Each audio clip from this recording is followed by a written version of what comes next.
दोस्तों, उत्तर प्रदेश पुलिस का जो पेपर लीकेज का मामला है उसके बारे में मैं आपको एक गड़बड़ी और दिखाता हूं। मैंने आपको कल भी कुछ इमेज दिखाई, एक वीडियो में एक इमेज आपको दिखाई थी, एक और दिखाता हूं। ये 17 तारीख की सेकंड शिफ्ट का पेपर है दोस्तों, ये मेरे पास में। अब सवाल ये है, देखो पेपर में आमतौर पर मैंने आपको बताया था सील यहाँ लगी होती है, लेकिन इस वाले पेपर में अगर देखा जाए इसमें सील यहाँ भी थी, लेकिन एक सील इसमें यहाँ भी है, एक सील इसमें यहाँ भी थी, एक सील यहाँ भी है। और जो ये वाली सील है इसका कोई औचित्य नहीं, इसके पीछे नहीं है, ये नॉर्मल सील लगा दी गई थी सिर्फ टॉप टॉप पे। यहाँ सील यहाँ ठीक है, ये तो अपनी जगह ठीक है, लेकिन इसके जो ऊपर यहाँ लगाई गई थी इसका कोई औचित्य नहीं है, साइड में नहीं है। तो ये क्या मामला है? दूसरा, ये वाला वो पेपर जो मैंने आपको कल दिखाया था, इसमें सील सिर्फ यहाँ कोई सील नहीं है, साक्ष्य मेरे पास। तो दोस्तों 17 तारीख की सेकंड शिफ्ट का ये हो क्या रहा है? भर्ती बोर्ड में गड़बड़ी है। जहां से पेपर बन के चला उन्होंने सही तरीके से सील पैक ही नहीं पेपर किया। क्या आप लोग मान सकते हो कि पेपर होगा? इसकी इमेज मेरे सामने है, मेरे पास में ये देखिएगा, ये रहा वो पेपर आपका जो आपको दिखा रहा हूँ, ये वाला है। इसमें सिर्फ यहाँ है, और एक स्टूडेंट का जो पेपर होता है उसे सिर्फ ऐसे ही मिला। मैं उस स्टूडेंट को बुला रहा हूँ, यहाँ ये इधर आइए, ये पेपर आपको ऐसे ही मिला था। हाँ जी। क्यों मिला? तो आपने बताया ना टीचर को वहाँ क्लास में, क्यों नहीं बताया आपने? एक तो पेपर हमें टाइम से थोड़ा लेट मिला था, इसलिए मैं बता नहीं पाया। कुछ भी पेपर करने के उसमें लग गए सब के सब। ये वाली सील ठीक थी, ये वाली मैंने खुद खोली है, लेकिन ये वाली ऐसी थी जो ये वाली सील चलो ठीक थी, ये कोई दिक्कत वाली होनी भी यही सही चाहिए, लेकिन एक तो यहाँ लगी है, दूसरा एक पेपर में ये सील यहाँ सिर्फ यहाँ थी, पूरी सील नहीं थी। तो दोस्तों एक गड़बड़ी है, ये कहीं ना कहीं भर्ती बोर्ड की अनियमितता है। इसमें जहाँ से पेपर बन करके चला है गड़बड़ी वही है, ये साक्ष्य है हमारे पास में, और भर्ती बोर्ड हमें इस बात को मानने से इनकार कर रहा है। वो हमें पता नहीं क्या क्या कह रहे हैं, स्टूडेंट को भ्रामक क्यों बताया जा रहा है, असामाजिक तत्व उनके खिलाफ केस करने के मामले क्यों हो रहे हैं, हम अपनी आवाज भी ना उठा सके। लोकतंत्र की परिभाषा को ही बदला जा रहा है फिलहाल।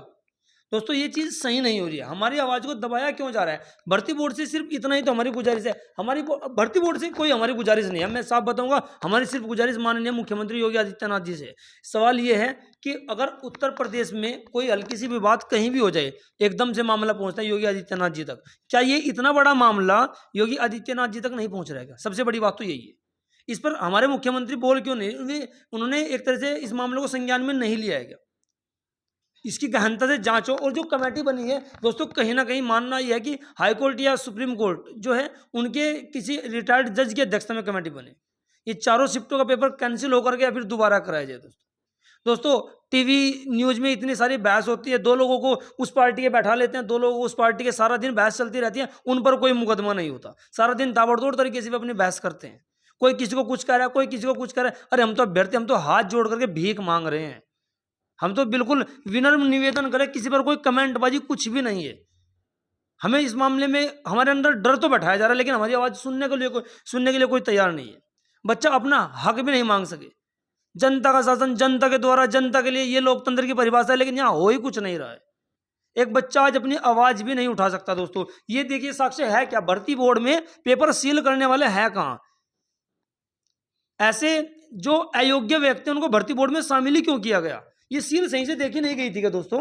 इसमें अगर सील है, चलो ठीक है, मैं मान रहा हूं इसमें सील है, इसमें ऊपर ये सील देने का औचित्य क्या था? जब किसी पेपर में सील नहीं दी गई है तो यहाँ सील क्यों है? यहाँ क्यों दी गई है फालतू में? चलो यहाँ ठीक थी, ये सील बनती, स्टूडेंट ने स्वीकार किया कि हाँ ये सील ठीक थी, मेरे भाई ने स्वीकार किया है एक ने कि सील ठीक थी। यहाँ सील देने का औचित्य क्या? और पीछे नहीं है, अगर देते तो दोनों जगह, और इसमें तो कोई है ही नहीं यहाँ पे जहाँ सील होनी चाहिए। तो दोस्तों साक्ष्य क्या कह रहे हैं? मुख्यमंत्री जी आप इस मामले को संज्ञान में लीजिएगा प्लीज। आपसे हम बहुत अच्छे से जुड़े हुए हैं, बहुत समय से जुड़े हुए हैं, प्लीज आपसे रिक्वेस्ट है आप इसको संज्ञान में लेकर के और मामले को पारदर्शिता के साथ इसकी जांच कराइएगा, और हमारा एग्जाम जल्दी से जल्दी दोबारा चारों शिफ्ट का होना चाहिए। बहुत युवाओं का सपना है, बहुत लोगों की उम्मीदें टूटेगी।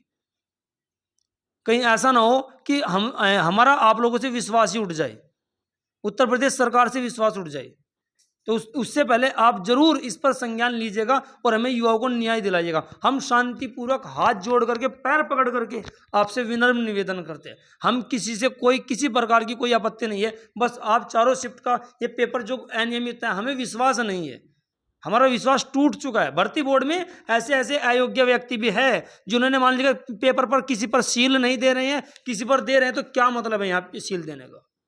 और ऐसी हजारों अनियमितता। मेरा सभी युवाओं से भी अनुरोध है, जहां आपको ऐसे कोई साक्ष्य मिले उन साक्ष्यों को आप लोग सोशल मीडिया के माध्यम से कैसे भी लाइएगा, सामने लाइएगा। ये मामला मुख्यमंत्री जी तक पहुंचना चाहिए, उन तक पहुंचा नहीं है, और वे बोल क्यों नहीं रहे हैं? आपसे विनम्र निवेदन है, गुजारिश है, हाथ जोड़ करके आप जरूर बोलिएगा, छात्रों के हित में बात कीजिएगा। हमारा विश्वास आप लोगों पर अटल रहना चाहिए, यही स्वस्थ लोकतंत्र की एक पहचान भी है। लोकतंत्र हमारे लिए कोई नेता भी फिलहाल कोई नहीं बोल रहे हैं। जब चुनावों का समय आता है सब युवा उससे उम्मीद करते हैं कि हम देश का भविष्य है। अब कहाँ है देश का भविष्य? अभी तो हमारे हक की लड़ाई है। वे नेता कहाँ है? गांव में, समाज में इतने नेता होते हैं, हमें रैलियों में एक बार आप अपील कर देते हो, हम हमेशा आपके साथ खड़े होते हैं। लेकिन फिलहाल क्या हो रहा है? ये तो हमारे मतलब उत्तर प्रदेश के युवाओं के लिए बड़ी विडंबना है। अगर हमें अपने रोजगार मांगने के लिए, अपना हक मांगने के लिए इस प्रकार से भीख मांगनी पड़ेगी तो फिर क्या फायदा है? शायद इससे हम पढ़े क्यों? हमें तैयारी छोड़ देनी चाहिए, शिक्षा का मतलब ही बदल देना चाहिए। दोस्तों ये है, और मैंने आपको कल भी आपको पीडीएफ दिखाई थी। कल ये सिर्फ एक में यहाँ थी, आपको यहाँ कोई सील पैक है नहीं था दोस्तों। तो कहीं ना कहीं गड़बड़ है। ये देखिएगा, सिर्फ यहाँ सील दी गई थी, पीछे कोई सील नहीं थी। यहाँ कोई मतलब ही नहीं था सील यहाँ होनी चाहिए। ये भर्ती बोर्ड की तो गड़बड़ी है। ये जहाँ से पेपर बन के चला वहीं तो गड़बड़ी है, और आप कह रहे हो कि भर्ती बोर्ड सिरे से खारिज कर रहा है कि कोई गड़बड़ी नहीं हुई है। तो कैसे मान सकते हैं हम? देखो कहीं ना कहीं गड़बड़ है, स्टूडेंट के साथ बड़ी स्तर पर गड़बड़ हो रही है।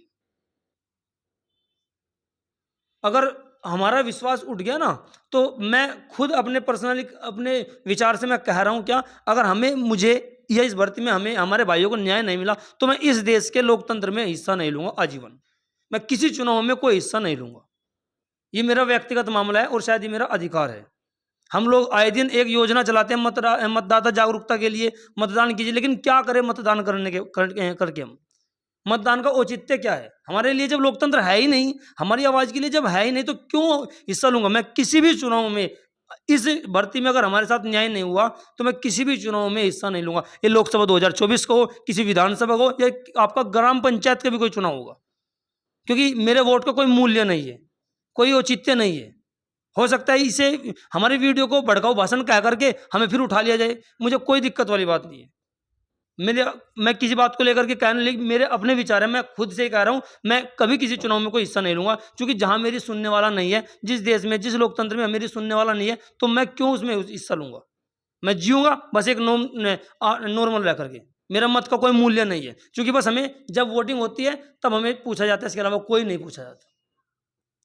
हमारे आस्थाओं से, हमारे विश्वास से जबरदस्त तरीके से खिलवाड़ हो रहा है। हमारी आस्था मुख्यमंत्री में बहुत शानदार अच्छे तरीके से बनी है, लेकिन उसके साथ भी खिलवाड़ हो रहा है। पता नहीं तो मुख्यमंत्री जी तक बात नहीं पहुंच रही है, या कोई पहुंचाने नहीं दे रहा है, या मुख्यमंत्री जी खुद इस मामले को एक तरह से संज्ञान में अच्छे तरीके से नहीं ले रहे हैं। आप कुछ भी है, आप युवाओं को दीजिएगा। हम आपसे सवाल पूछ रहे हैं, हाथ जोड़ करके आपसे कुछ पूछते हैं, प्लीज हमारे लिए कदम उठाइएगा, भर्ती बोर्ड से सवाल पूछिएगा, और ये पेपर चारों शिफ्ट का संदिग्ध है, इसको कैंसिल करा करके हमारे दोबारा एग्जाम्स कराइएगा। दोस्तों हमारी यही उम्मीद है, हम सब इसीलिए एक तरह से अपनी बात को उठा भी रहे हैं चारों तरफ से। कोई भी काम, हम सारे काम अपने संवैधानिक तरीके से करें। किसी को हम आपत्तिजनक कोई टिप्पणी नहीं है, कोई आपत्तिजनक हमारी तरफ से कोई पोस्ट नहीं है, किसी को हम विरोधाभास में कुछ कह नहीं रहे हैं, सिर्फ अपनी बात रख रहे हैं। तो हाथ जोड़ करके आपसे यही निवेदन है, माननीय मुख्यमंत्री जी, आप जरूर इस मामले को संज्ञान में लीजिएगा। साक्ष्य इससे ज्यादा क्या लोगे आप? भर्ती बोर्ड में ऐसे ऐसे लोग हैं जो सील भी नहीं पेपर पे दे रहे हैं। कहाँ विश्वास गया? कैसे विश्वास करेगा युवा प्रदेश का? इससे ज्यादा क्या विश्वास लेंगे? इससे ज्यादा क्या साक्ष्य लेंगे? अगर कहीं बच्चा कोई आवाज उठा रहा है तो पुलिस प्रशासन उसके साथ बहस रहा है, उसको दबाने की कोशिश कर रहा है। एक आध बच्चा कोई अगर अपनी थोड़ी सी आवाज उठाते उसको गिरफ्तार करके जेल में मुकदमेबाजी हो रही है, उसका कैरियर भी खराब होगा। हो सकता है मेरा भी कैरियर खराब हो जाए, हो सकता है, कुछ नहीं कह सकते, हो सकता है मेरा भी कैरियर खराब हो जाए, कुछ नहीं पता। मैं पढ़ने वाला बच्चा हूँ, अच्छे खासे परसेंटाइल में अनेक एग्जाम्स में भी लाया हूँ। पता नहीं क्या होगा प्रिय बंधु, देखते हैं जो भी होगा। लेकिन हमारी यही विनम्र निवेदन है कि आप अपनी आवाज़ को उठाइएगा, संवैधानिक तरीके से अपनी आवाज़ को उठाइएगा। जो भी आपके पास साक्ष्य है उन्हें सामने लाइएगा माननीय मुख्यमंत्री जी तक, और ये मामला उनके पास सामने पहुंचना चाहिए। ठीक है प्रिय बंधु।